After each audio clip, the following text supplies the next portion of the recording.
अगला गुण है बच्चों पारदर्शिता। पारदर्शिता का गुण क्या होता है बच्चों, ये मैं आपको बताती हूँ। कुछ ऐसे पदार्थ होते हैं जो अपने से होकर प्रकाश को आर पार होने जाने देते हैं, ऐसे पदार्थ पारदर्शी कहलाते हैं। और जो पदार्थ अपने में से होकर प्रकाश को आर पार होने नहीं देते वे अपारदर्शी कहलाते हैं। और कुछ ऐसे पदार्थ भी होते हैं जिनसे कुछ मात्रा में ही प्रकाश आर पार हो जाता है, उनको अल्प पारदर्शी पदार्थ कहते हैं।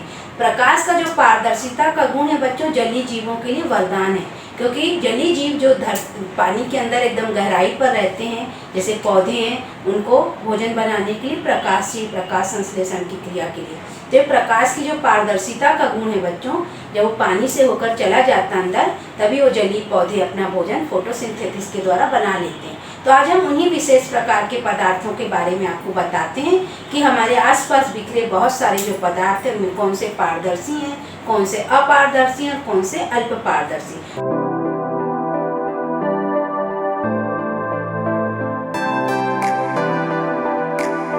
बच्चों आप सभी जानते हैं जो कांच होता है वो कैसा होता है, पारदर्शी पदार्थ होता है, क्योंकि उनके आर पार समस्त चीजें दिखती है। देखिए हमारे पास है ये कांच का खिलौना है ना, हम प्लेन कांच का टुकड़ा भी ले सकते हैं, वो भी हमारे पास अवेलेबल है। ये देखिए ये मैंने हाथ में रखा है, आपको ये पूरा बराबर इसके आर पार दिख रहा है। इसमें चूंकि डिजाइन बनी इसलिए थोड़ा, लेकिन लाल कलर आपको पूरा दिख रहा होगा। ब्लैक बोर्ड में यहाँ पे मैंने जो लिखा है उसके ब्लैक अक्षर भी आपको दिखेंगे। ये उतने अच्छे से अगर आपको समझ में नहीं आ रहा है तो देखिए बॉटल है ना, प्लास्टिक की है, लेकिन ये भी इसके आर पार पूरा दिखेगा। जब हम यहाँ पे रखेंगे तो देखिए इसके जो पीछे लिखे अक्षर आपको दिखेंगे, इधर में रखूंगी तो ये भी आपको दिखेगा, है ना। ये प्लास्टिक भी एक प्रकार की पारदर्शी चीज है, सिर्फ कांच ही नहीं होता बच्चों, प्लास्टिक भी अच्छी रहती है तो आर पार दिखता है। जैसे हमारे पास एक डब्बा है, देखिए इसमें रखी चीजें आपको आसानी से दिख रही, क्यों, क्योंकि डब्बा भी क्या ट्रांसपेरेंट है ना, आर पार इससे दिख रहा, पारदर्शी पदार्थ है।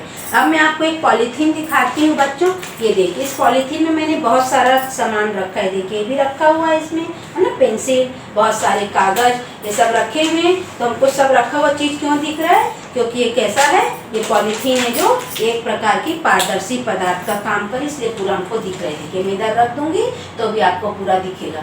तो इस तरीके के समस्त पदार्थ बच्चों क्या कहलाते हैं, पारदर्शी पदार्थ कहलाते हैं। अब मैं अपारदर्शी पदार्थ की बात करूं, कौन से पदार्थ अपारदर्शी होते हैं, जिनके आर पार हमको वस्तुएं दिखाई नहीं देती, जो प्रकाश को रोक लेती हैं, अपने से होकर पार होकर जाने नहीं देती। तो दीवार है, आपकी बुक है, आपका कंपास है, आपका बैग, आप जो कपड़े पहनते हैं ना, सब ठीक होते हैं। जैसे मेरे पास ये दफ्ते ना, ये वेजिटेबल चॉपर है ये, तो इसमें देखिए अगर मैं इसको रख दूंगी तो आपको ब्लैक बोर्ड में रखी चीजें नहीं दिखेंगी, क्योंकि अब जो प्रकाश पड़ रहा है बच्चों इस पे पड़ रहा है ना, इस पुट्टे पर, गत्ते पर, जो भी हो, इस सीट पर पड़ रहा है, ब्लैक बोर्ड पर नहीं पड़ रहा। इसलिए इसके कारण जो प्रकाश रुक रहा है अपने में से होकर आर पार नहीं जाने दे रहा। ये पदार्थ क्या कहलाएंगे बच्चों, अपारदर्शी पदार्थ कहलाते हैं। हम कागज भी लेंगे बच्चों तो कागज भी कैसा होता है, अपारदर्शी होता है। जैसे मैंने ये शीट लिया है, देखिए इसको मैं यहाँ रख दूंगी तो ये क्या होता है, पारदर्शी पदार्थ की तरह काम कर रहा है। इसी कारण यहाँ व्हाइट बोर्ड में लिखी चीजें आपको नहीं दिख रही, तो ये कागज भी हमारा अपारदर्शी पदार्थ हो गया। अब मैं कुछ ऐसे एग्जाम्पल देती हूँ बच्चों अल्प पारदर्शी, जिनसे होकर हमको धुंधला दिखाई देता है। जैसे तेल लगा कागज है ना, घिसा कांच, ये सब क्या होते हैं, अल्प पारदर्शी होते हैं। ये पूर्णता नहीं लेकिन अपूर्ण मात्रा में प्रकाश को अपने में से पार होने देते हैं, तो चीजें धुंधली दिखाई देती है। देखिए जैसे बच्चों मैंने इसमें कागज में आधे जगह तेल लगाया, आधे को रखा है। अब मैं इसको यहाँ पे आपको रख के दिखाती हूँ। ये देखिए ये आपको यहाँ से दिख रहा है ना, धुंधला दिख रहा है, इसमें लिखी चीजें धुंधली दिख रही, और इसको रखूंगी तो नहीं। तो यही सीट में ये अपारदर्शी, अल्प पारदर्शी, अपारदर्शी हो गया। अब जैसे मैं एक यहाँ पे अपना एक खिलौना इसको ला के रख रही है ना, अब इसको देखिए यहाँ से मैं दिखाने का तो आपको धुंधला टाइप का लाल कलर आपको दिखेगा, है ना, और यहाँ पे रखूंगी तो बिल्कुल आपको ये नहीं दिखेगा कि इसके पीछे कोई चीज, इसको रखूंगी तो धुंधला टाइप का रेड दिख रहा है आपको। तो इस तरीके की वस्तुएं जो होती हैं बच्चों, जो अपने में से थोड़े से मात्रा में प्रकाश को जाने देती हैं, कहलाती हैं अल्प पारदर्शी पदार्थ। तीन प्रकार के होते हैं, पारदर्शी पदार्थ, अल्प पारदर्शी पदार्थ, अपारदर्शी। अब पदार्थ का अगला गुण है विसरण ना, चौथा गुण विसरण।